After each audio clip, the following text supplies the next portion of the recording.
is here in the red trunks, playing Protoss to the northeast position. He is currently tied 2 games apiece against FXO Drunken Boy in the blue trunks, playing Terran to the southwest. Now, we could have very well seen a 3-0 sweep there, but Minigun has pulled it back quite nicely, showing his experience and patience. And now Drunken Boy is left with one map, and it's a map that he has not picked up to this point, which makes me think, of course, that he can't really have prepared anything in particular for it, but can he pull something that he's practiced on ladder against Minigun? Can he finish it out? Does he even want to try and finish it with a quick 1 or 2 base all-in, or will he try and play for the longer game once again? And you mentioned earlier the meta game right now in TVP is to deny the 4th. Well, I don't think that's really a problem on a map like this. Even getting up your 3rd can be a little bit of a struggle here. I have to wonder if that's how Drunken Boy will play. I wouldn't be surprised if we actually saw a big 2-base Colossus essentially all in from Minigun, because the bases are actually so hard to hold on here, even the 3rd base. And we've actually seen 2 builds kind of like that from Minigun thus far. The first 2 games, he went for Colossus timings in both of them. However, he also got set back pretty far, and so it was a response to an uncomfortable situation. But I think that would make a lot of sense to me. We've seen all games thus far. Drunken Boy is very, very vulnerable back at home. He relies on aggression to keep his opponent in his base. And if Minigun recognizes that and just waves away all the early aggression as he has the last 2 games, if he can just stay comfortable with that and then turn that into a 2-base all-in, I think that would be the most effective thing for him to do, and it would make the most sense against Drunken Boy's style. And from Drunken Boy, I'm not really sure what we should see him do, because honestly, it didn't look like he was particularly comfortable in a macro game last game.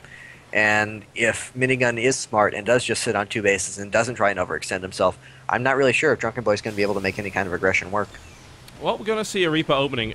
I guess there's nothing really to read into that, but like the barracks placement is a bit weird. I mean, generally speaking, you try to put it at the edge, right? Right. Generally, you either try and put it in the wall in or out on the edge. I believe the only explanation I can think of for that is that he's then going to put up his tech over there, and he wants an add-on available. That's a little bit more hidden. It's a little bit further back in the base. In several of the games thus far, we've seen Minigun try and scout with a mothership core. You can actually deny that because it's so slow moving. So if he's going to go like Banshee and he wants a tech lab for it from the barracks, then that makes sense because then it's hidden. Or if he's going to put a reactor on a factory for a Hellbat drop, something like that. So it may point towards some kind of early mid-game tech that he's going to hide. And we do see a reactor coming up immediately, but that's totally normal. You just do that to get your marine production out. Yeah, that's as standard a build as I've ever seen. And Minigun this time around has only got 2 in gas, which is the much more standard way of playing Protoss these days. The 3 in gas, as you pointed out in the previous game, didn't really seem to make a huge amount of sense. Minigun is looking to try and intercept this, but, well, he's not going to be in too much luck. But with the Mothership Core out, he will force the Reaper to leave. The Reaper does its job, gets the scouting information. Minigun would love to try for that interception and actually kill the Reaper, which would be huge, but that's not going to happen. And it will be a constant annoyance until it eventually gets shut down by Stalkers. Yep, and we will see a Nexus coming down in a second here. He's not able to deny it this game as he had the last couple. Yep. But again, that's not really supposed to happen, so it's not too surprising. Command Center coming down from Drunken Boy as well as a bunker. He has to put down that bunker as he didn't see the Nexus. He doesn't know exactly what Minigun's doing. So just playing a little bit safe there. That also could say, we do see a very fast second gas from Drunken Boy, and his Marines are positioned to deny that Mothership Core. So I definitely think he's going to be doing something a little bit cheesy. Maybe a Hellbat drop, maybe something else, but definitely trying to deny scouting and playing a little bit safe. Mothership Core actually beats 2 Marines. I did not know that. Yeah, it does. It doesn't beat 3, I don't think, but it will definitely beat 2. So that's still driven back. I mean, he achieved what he needed to in the sense that this tech that is tucked away here, this factory, which is going to be, there's going to be a tech lab on the factory here. Okay. Could be for a swap around. Yeah, almost definitely, I would imagine. I would be very surprised if we started producing tanks out of that. But it could be another quick Raven. He's done that twice so far. It could be for a quick Banshee. He's also done that as well. Have to just wait and see. Continued Marine production out, and yeah, he is definitely going to switch it. We don't see any armory or anything like that yet, so obviously not going to be a Hellbat drop. Basically just have to wait and see if it's going to be Raven or Banshee. Alright, well, swap over is coming in. I wonder if he will use this factory for anything. It certainly wouldn't be bad to see some Widow Mines out of that, even without an actual add-on on it. It's nice to just be able to trickle out one at a time. It's going to be that Raven again. It is a Raven, and we see an Engineering Bay. This, I believe, is an absolute mirror of the build he did the first game on Akalon Flats. I think so. And we saw how well that worked out. And interestingly enough, like I said, I think a two-base Colossus All-In would be quite good for Minigun. That's essentially what he did in that first game, and this build just absolutely destroyed it. Yeah. So Drunken Boy may be counting on a two-base Colossus All-In coming in, and this build seems like it would be quite good against that. So that may be what's developing here. But we haven't seen a Robo Bay just yet, so Minigun not necessarily going Colossus yet. Well, there Actually, it is. there he goes. Yep, Robobay just behind that. As the Reaper keeps trying to get in there, it seems very unlikely to be able to scout that. It would require a slipper from Minigun to allow that to happen. But if this does play out this way, and if Drunken Boy has read this properly, I don't know, there's no second Raven coming down yet, but we should bear in mind, of course, the amount of gas required for that. Now, he's only built one Raven, and now he's actually building Medivac, so this is now a different build entirely. I don't think without this, I don't think if you have these... If you only have one Raven, without the second Raven, that would work as well, because PDDs do go down pretty quickly. If you've got 3 or 4 of them, then of course that becomes a real problem. It also zones your opponent because you can't really fight under them. But I'm intrigued to see where this goes from here. Yeah, it'll have to serve much more of a support role. There it was just an absolute game changer because he was very stalker heavy, and the stalkers couldn't do anything. But this, with probably just one PDD, it's not really going to have quite as much of an effect on it. It will still help him shoot down observers, and it may also have the counter psychology effect. He sees the Raven, he assumes it's going to be the same build, so it could be that, but not going to be the same thing. And Minigun going for those very quick double upgrades, so this could actually transition into a bigger, later upgraded Colossus All-In, and that would be much more powerful here. Before he came out with just like a handful of units, no upgrades, very small, fast, but very small army, and that just got absolutely destroyed. So, no third command center, so both are playing very two-base heavy, both very scared to try and take a third base on this map. Well, the Raven does allow him to scout but not kill the Observer unless he wishes to use a Hunter-Seeker on it, which would be very silly. I haven't seen it happen once or twice, but it is not a good use of Raven energy in my opinion. Minigun is now rolling around the side here. He will be able to see whether or not there's been a third taken there, and he may also place a proxy pylon. Twilight Council comes down at the appropriate time for 2-2 upgrades. Yes, it does. So it's looking like it's probably... Yeah, more gateways coming down as well. So it's looking like it'll probably be the very, very big, heavy 2-2 Colossus All-In. And I don't know. I think that's going to work quite well. Drunken Boy is producing a bunch of Vikings, but it's just a very powerful build, and particularly on a map like this. But we don't see a third CC coming up yet, so if Drunken Boy doesn't overextend himself, he may be able to hold on to it. This is a build we don't see too much anymore. It was very popular. I remember Squirtle running his way through IPL 3 doing this build pretty much every time. It was incredibly popular around then. Fallen out of popularity a little bit, but again, I said going into this, I feel like a two-base Colossus All-In is going to be quite powerful here on this map in this situation. It looks like Drunken Boy's actually going to go for an attack. He's pulling some SCVs, and he's killed the Observer, so Minigun won't necessarily know what's coming. Alright, well, let's see.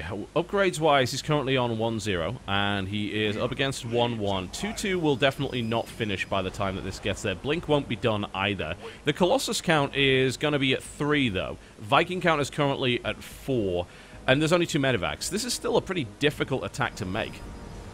Yeah, there's 6 gateways in production, or 6 gateways out on the field too. That means he can put down a ton of units. PDD goes down kind of far away. He can just back off, and his stalkers will He can get a second one if he's careful. Oh, did he get the second one? He didn't get the second one down before his energy came in and lost the Raven. That was a bit of a mistake. Drunken Boy backs off a little bit there to try and engage. Trying to take the Colossus down. I've got to say, Drunken Boy is engaging pretty damn well here for what he's got, but now that the Vikings are down and the Colossus is still alive with the Nexus Cannon in play, that was held by Minigun.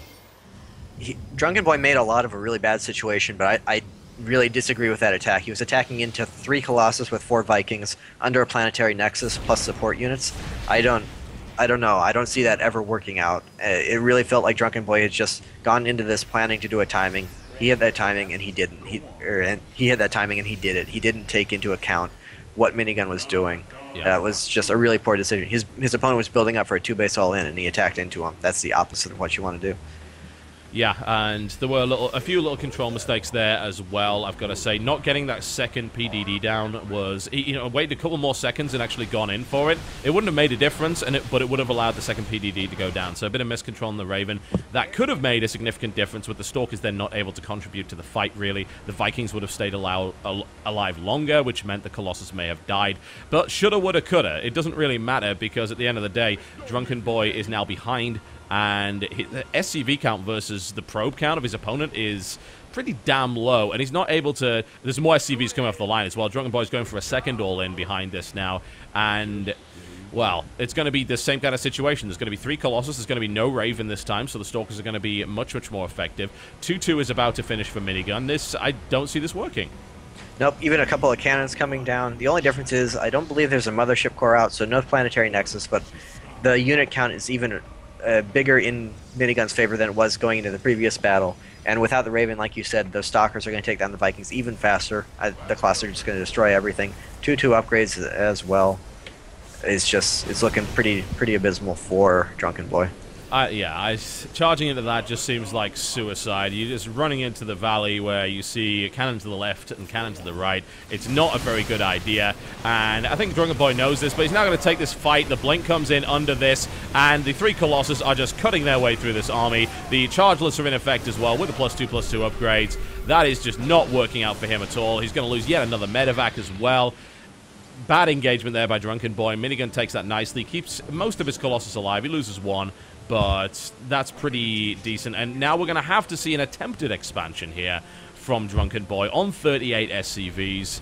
Not an ideal position to be in. I find it very funny that he actually put up that 3rd CC and he's going to take it, because he was in a pretty much unwinnable situation after that first all-in. And then he seems to recognize that. He seems to pull for a second all-in, which is his best hope. But then to actually put down a 3rd CC and continue to expand behind it, I find very kind of funny and nonsensical. It felt like he really should have just committed to that, because at this point, he's just so far behind.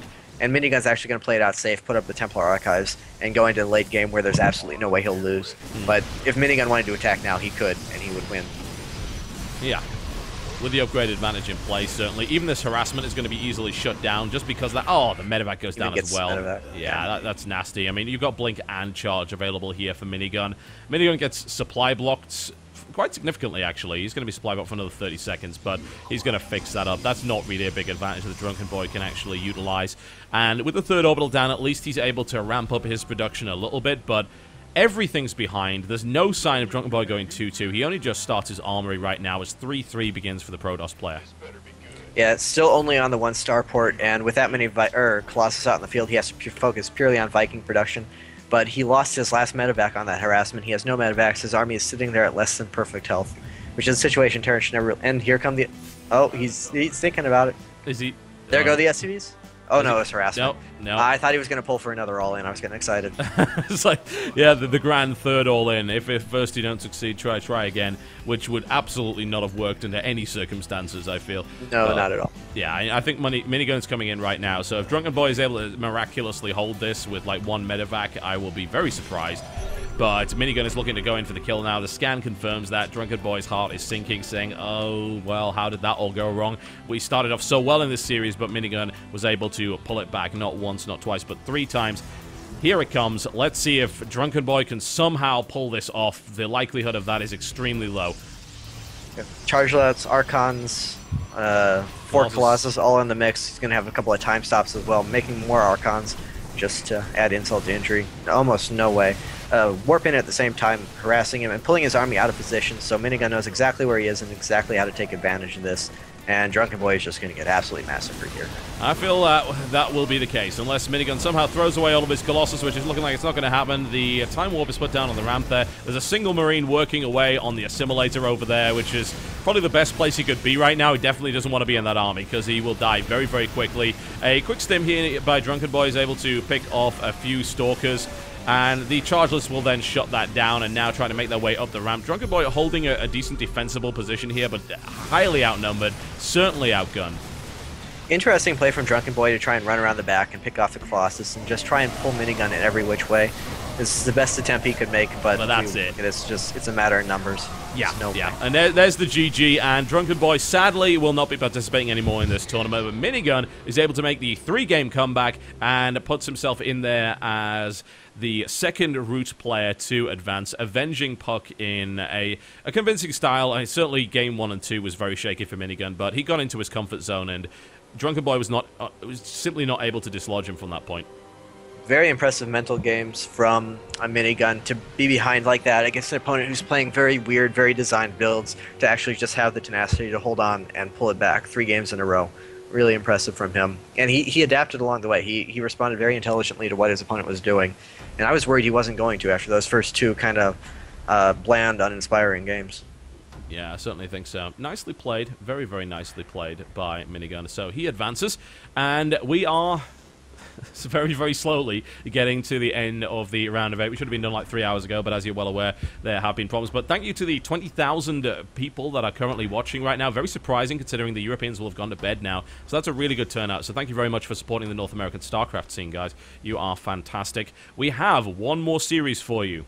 And if you wanted an interesting game, I think you would invite Hello Kitty to that, and you would then throw him into a PvP best of 5 against State. That's what's going to happen. It could be really weird. I really hope that it is, honestly. I really do. That would be a nice way to cap the night off. And I could not tell you who's going to win from this. Absolutely not. But he will be facing Minigun. So that is going to be a PvP in the round of 4 there, interestingly enough. And Protoss are kind of dropping like flies now, unfortunately. But that also means that there will be a guaranteed Protoss player in the finals. Yeah, a guaranteed PVZ in the finals, actually, given that we have 2 Zergs on the other end. We do. Yeah, that's very, very true. Sorry, Terran. Unfortunately, today was not your day. Oh, well. State versus Hello Kitty is coming up right after this break, folks. Don't go anywhere.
All right, ladies and gentlemen, welcome back to the final game, finally, of the round of 8 of SHOUTcraft America, which has been delayed longer than the average Blizzard title.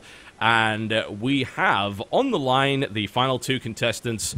One of these guys is going to get to go and face Minigun in a PvP best of 7, which will no doubt be highly entertaining if you're a real big fan of Protoss.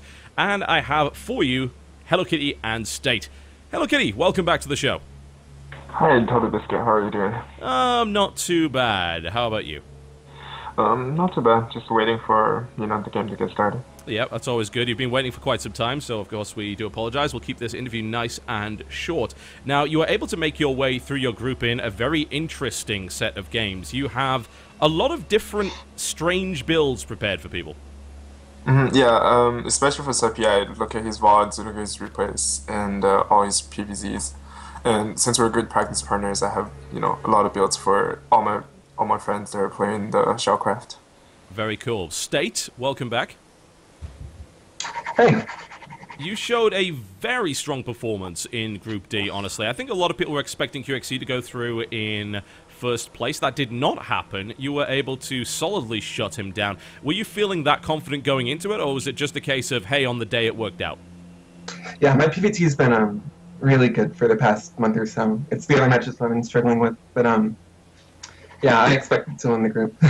Well, unfortunately, you don't get an opportunity to play that anymore because there are no Terran left. Sad face. You're going to have to deal with potentially 2 PvPs and then a PvZ if you end up in the finals in New York. So how are you feeling about your PvP right now?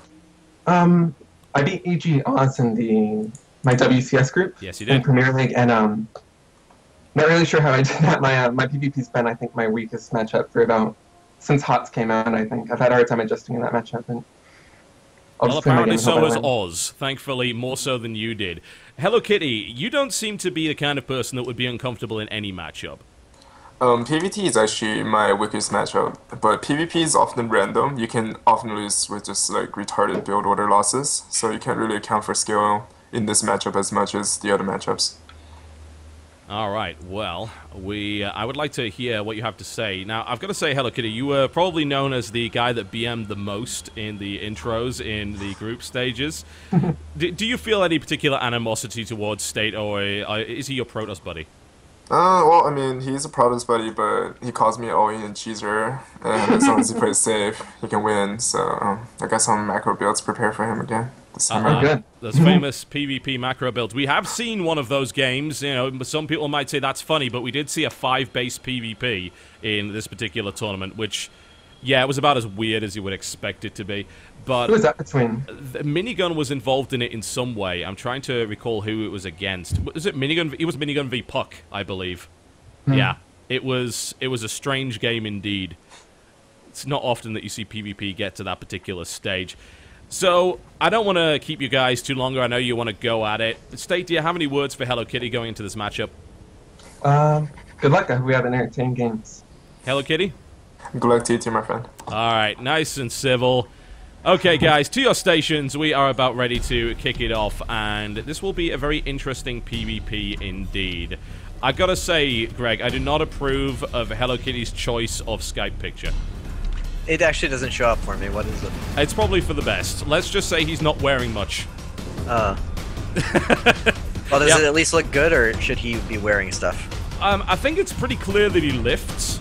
I'm just not sure how much, and I think he may have skipped leg day. That's... Well, at least it's comical, then. Yeah, pretty much. Alright. Speaking of comical, Hello Kitty is known for some interesting BMs, some really weird cheesy builds, but PvP is probably not the best matchup for him to really show that.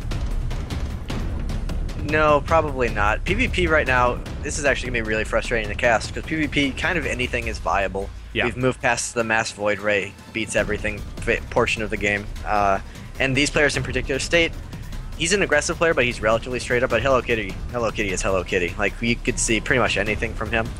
And so this is actually going to be really confusing, especially given it's one of the matchups I know the least. So I'm honestly not looking forward to this, except for the fact that I'm sure the match will be really exciting and funny to watch, because God knows what they'll do. Yeah, I don't have a bloody clue at this stage. PvP best of 5 is something that's I was getting into it, I think, before Heart of the Swarm came along, and now I just don't even know anymore.